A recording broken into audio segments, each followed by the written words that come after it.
اور بچہ جب بولنا شروع کرے تو سب سے پہلے کس کا نام سکھاؤ؟ اللہ کا نام سکھاؤ، اور سب سے پہلے اللہ کی معرفت والا کلمہ لا الہ الا اللہ اس کو سکھاؤ، کہ جس کا سب سے پہلا کلمہ دنیا میں لا الہ الا اللہ ہوگا اور سب سے آخری موت کے وقت جس کا کلمہ لا الہ الا اللہ ہوگا تو سیدھا وہ جنت میں داخل ہوگا۔ تو بچوں کو اللہ کا نام سکھانا، بچوں کو کلمہ سکھانا اور بچوں کی دینی تربیت کرنا، بچہ امی سب سے پہلا اس کے لیے استاد اور مدرسہ ماں کی گود ہے۔ حدیث پاک میں آتا ہے کل مولود یولد علی الفطرہ، کہ ہر بچے کو اللہ فطرت اسلام پر پیدا کرتے ہیں، فابواہ یحودانہ او ینصرانہ او یمجسانہ، ماں باپ پھر اپنے یقین کے مطابق بچے کے دل کے یقین کو بگاڑتے ہیں، یا یہودیت مال والا یقین، یا نصرانیت حسن والا یقین، اور یا مجوسیت اسباب والا یقین ان کے دلوں میں پیدا کرتے ہیں۔ تو ماں باپ کی ذمہ داری ہے، بچہ جب کہے اماں میں بیمار ہو گیا تو کیا کہ بیٹا یہ بیماری بھیجنے والی ذات اللہ کی ہے، اور بیماری دور کرنے والا شفا دینے والی ذات کون سی ہے؟ اللہ کی ہے۔ سب سے پہلے تو الصدقۃ ترد البلا، صدقہ بلا کو دور کرتا ہے۔ بچے سے بتایا جب صدقہ کیا جا رہا ہے، پھر ماں 2 رکعت وضو کر کے 2 رکعت نماز پڑھ کے اللہ سے مانگے کہ شفا دینے والی ذات کون سی ہے؟ اللہ کی ہے۔ بھوک لگی ہے تو ایک اچھا بچے سے پیار کر کے میں تمہیں اچھا سا کھانا دوں گی، تمہارے ابا سے منگواؤں گی، نہیں، ایک کھلانے والی ذات کون سی ہے؟ اللہ کی ہے۔ جی ہاں، اسی لیے اللہ نے یہ دعائیں بتلائی ہیں، بچوں کو دعائیں سکھلانا، سونے کی، جاگنے کی، کھانے پر بیٹھنے کی، کھانے سے فارغ ہونے کی، گھر میں داخل ہونے کی، گھر سے نکلنے کی، اور ہم خود بھی مسنون دعاؤں کا اہتمام کریں۔ یہ دعائیں کس لیے ہیں؟ کہ مسلمان ہر موڑ پر ایک حال سے دوسرے حال کی طرف منتقل ہوتے ہوئے دعا کے ذریعے اللہ سے اپنے معاملے کو تازہ کرتا ہے۔ سویا ہے تو اللہم بسمک اموت و احیا، اے اللہ میں نیند میں جا رہا ہوں، موت میں جا رہا ہوں، سنانا بھی تو نے ہے، زندہ بھی تو نے کرنا ہے، تیرے ہی نام پر میں سوؤں گا اور تیرے ہی نام پر جو ہے میں اٹھوں گا، اپنی قدرت سے تو اٹھائے گا۔ اب سونے لگا ہے تو اللہ سے اپنے تعلق کا اظہار تجدید کر رہا ہے، اور جب اٹھتا ہے تو الحمدللہ الذی احیانا بعد ما اماتنا، پھر اللہ سے تجدید کرتا ہے۔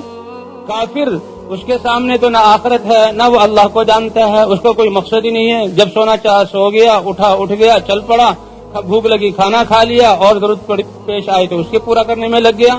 لیکن مسلمان کیا ہے؟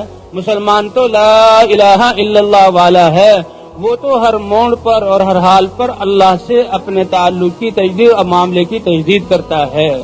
سونے لگا ہے تو اللہ کا نام، اٹھنے لگا ہے تو اللہ کا نام، بیٹھنے کھانا کھانے کے لیے بیٹھا ہے تو پھر بسم اللہ اللہ کے نام سے، اور جب کھانے سے فارغ ہوا الحمدللہ الذی اطعمنا وسقانا وجعلنا من المسلمین، کپڑے پہنے ہیں تو الحمدللہ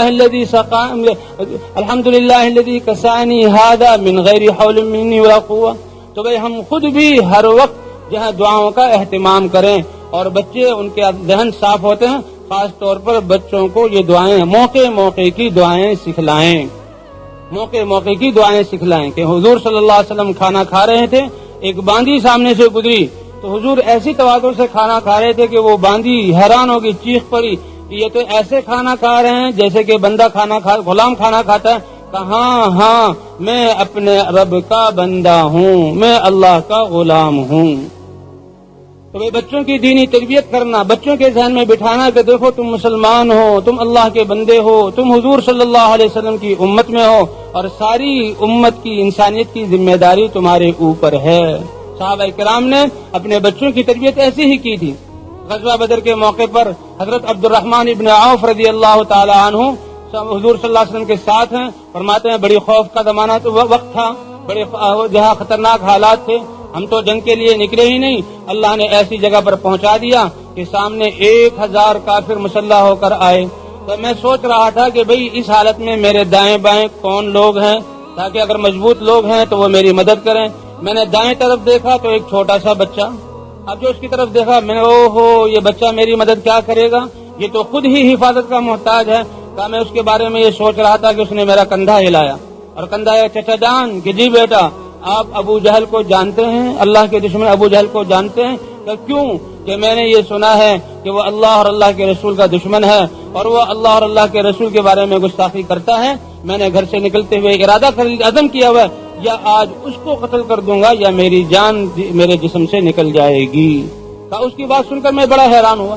پھر میں نے دیکھا بائیں طرف دیکھوں کون ہے کوئی میری مدد کرنے والا، تو وہ بھی چھوٹا بچہ ہے۔ میں نے کہا اوہو، یہ بھی تو بجائے میری مدد کرنے کے یہ تو خود مدد کا محتاج ہے۔ میں یہی سوچ رہا تھا تو اس نے بھی میرا مونڈا ہلایا اور ہلا کر کہا چچا جان آپ نے ابو جہل کو دیکھا ہے؟ کہا کیوں؟ کہا میں نے اپنی ماں سے سنا ہے کہ وہ اللہ کا اللہ کے رسول کا دشمن ہے اور ہمارے نبی صلی اللہ علیہ وسلم کی شان میں گستاخی کرتا ہے۔ میں بھی یہ عزم لے کر نکلا ہوں یا آج اس کو ختم کر دوں گا یا میری جان اللہ کے راستے میں چلی جائے گی۔ حضرت عبد الرحمن بن عوف کہتے ہیں ان دو چھوٹے بچوں کے ان جذبات کو دیکھ کر میں حیران ہو گیا کہ یہ کس نے جذبات پیدا کیے، کہاں سے ہوئے؟ یہ گھر کی تربیت سے۔ فرماتے ہیں اتنی دیر میں ابو جہل مجھے نظر آیا اور وہ صفوں کو سیدھا کر رہا تھا، بہت بڑے گھوڑے پر سردار تھا۔ میں نے کہا دیکھو تمہارا مقصود وہ ہے جو سامنے ہے۔ تو دونوں بچے ایسے اس کی طرف دوڑے جیسے کہ شاہین اور باز اپنے شکار کی طرف دوڑتا ہے۔ ایک نے اس کے گھوڑے پر حملہ کیا اور ایک نے اس کی ٹانگ پر حملہ کیا۔